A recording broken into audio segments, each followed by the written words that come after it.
Okay, hello, Basil. Tell people about the story of your documentary, Dandelions.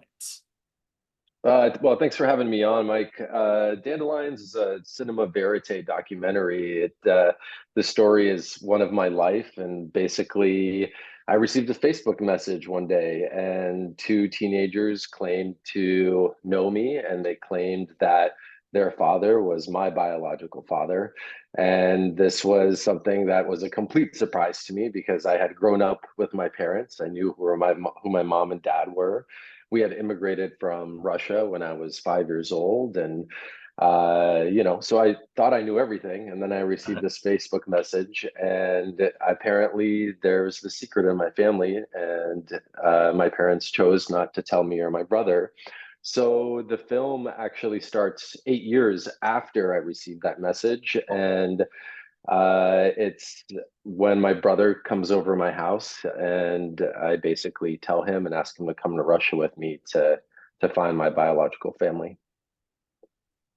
So you used the word cinema verite. Can you define that for people?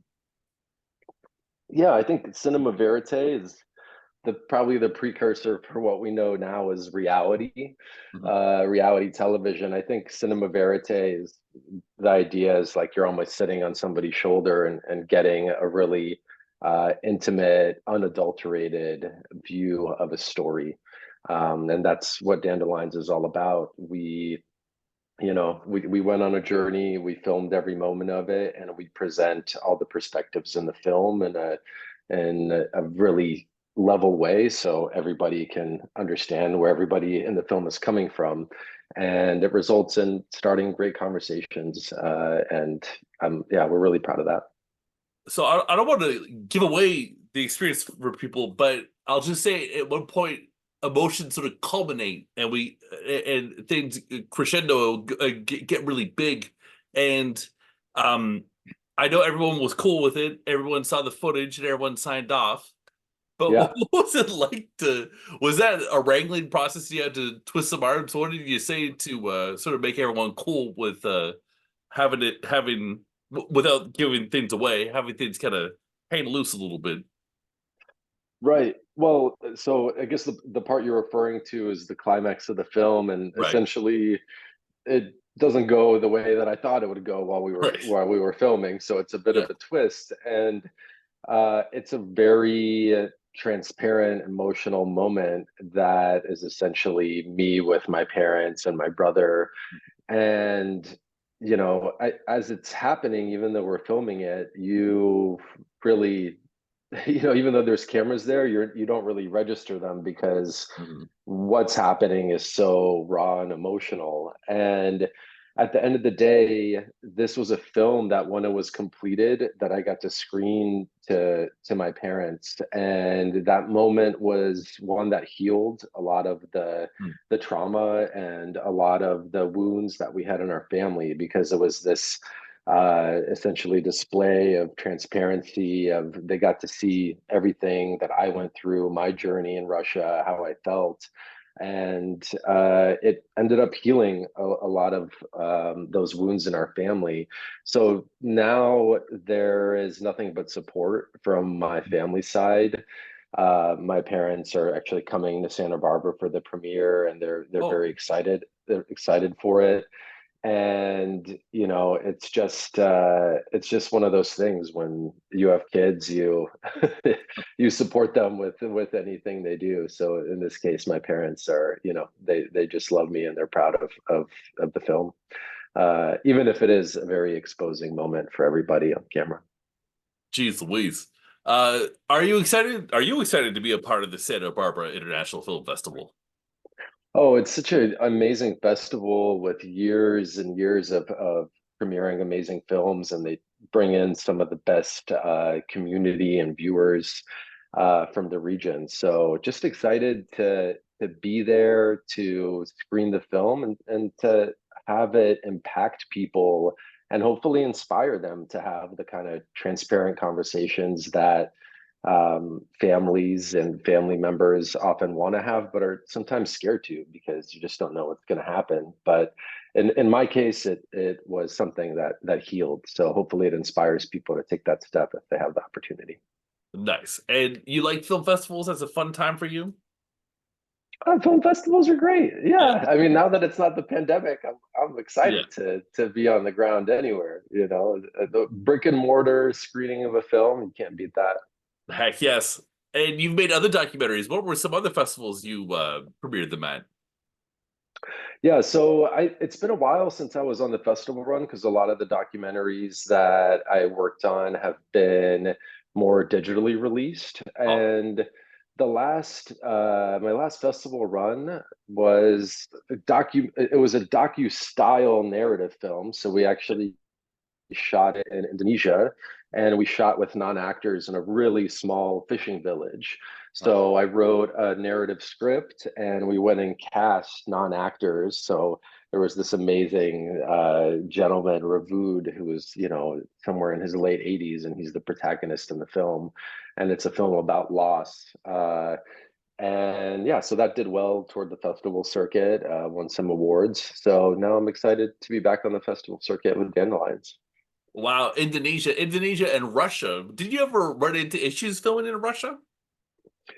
Yeah, shooting in Russia is challenging. Just from even getting the paperwork, it took months for us to get the paperwork for me, my brother Flavia, who's my partner in the film, and the crew, Mitch and Mara, who are the cinematographer and sound mixer, also wife and husband.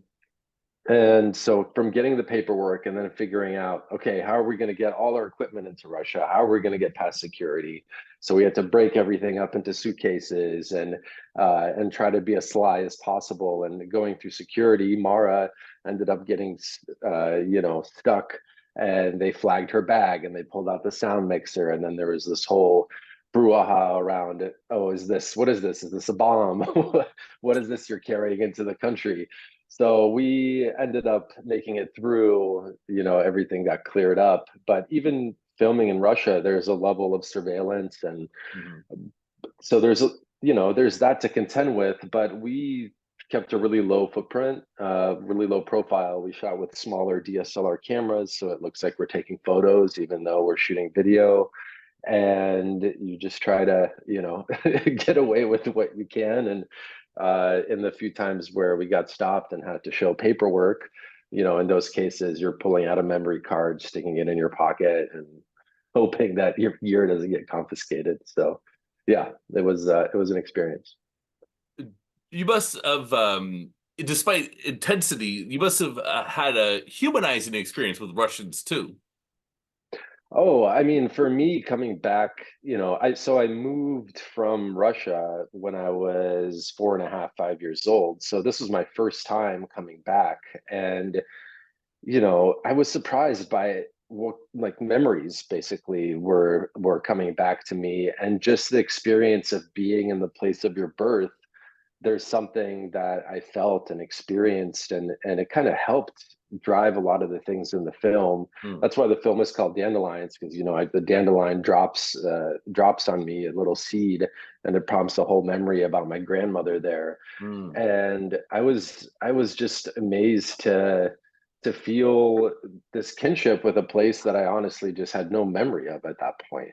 mm. And by the time that I met my biological dad and the members of my family, and I all of a sudden, I could see myself as having that Russian heritage. It didn't seem like some sort of false thing for me, because growing up as a Russian American, sometimes when you're an immigrant like that, when you're really young, your heritage almost feels like something false because you're not that attached to it, right? So you feel almost in between two nationalities. So, yeah, just being there allowed me to fill in those gaps in my identity. And that's one of the things that I think is interesting for the viewers of the film, is they get to really see Russia on camera and just the Yeah. general how people there live, and that's not something we often get to see in the movies.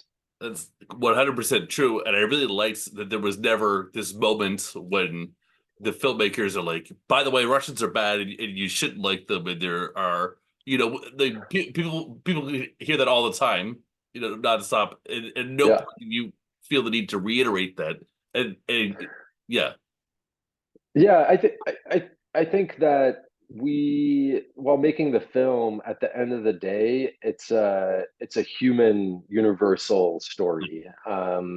People have shared with me that they've had experiences similar to my story, and so this is Oh, I something that have. can happen. You have. Yeah, There yeah, you go. yeah. What was your experience? Long lost half brother. Yeah, see, so and it, so it starts these conversations because you're just like, what does this mean for me? What does it mean for like what is the story behind that? But yeah, ultimately the perspectives in the film are, there's not one perspective that is more important than another. We really try to present everybody as their, without some sort of adulterated view on top of it. So you just get to see the human experience, and in a way that is also the essence of cinema verite filmmaking. Yeah, what are some cinema verite documentaries people could check out, or what that you particularly enjoyed? Well, there's quite a few of them that are a little bit older. There's one that's kind of funny. The story behind it is funny. It's called Sherman's March, and so Ross McElwee is a really famous documentarian, and he sets out to tell the story of Sherman's March and go into the history of it. But instead, he gets sidetracked because he just starts meeting all of his old love interests. And so it becomes a story about how he's changed over time, and these love interests that he used to know, and he's filming the whole thing, and so he's learning about himself through the experiences of these women that he's had relationships with that he hasn't seen in years. There's really, classic ones like Salesman and Yeah, things like that. But I personally like Sherman's March. It just one of the things that inspired me early on as a filmmaker. interesting. I'll have to check that out. And do you ever read documentary manifestos? Is there one you can point to for this one? I don't know that I do.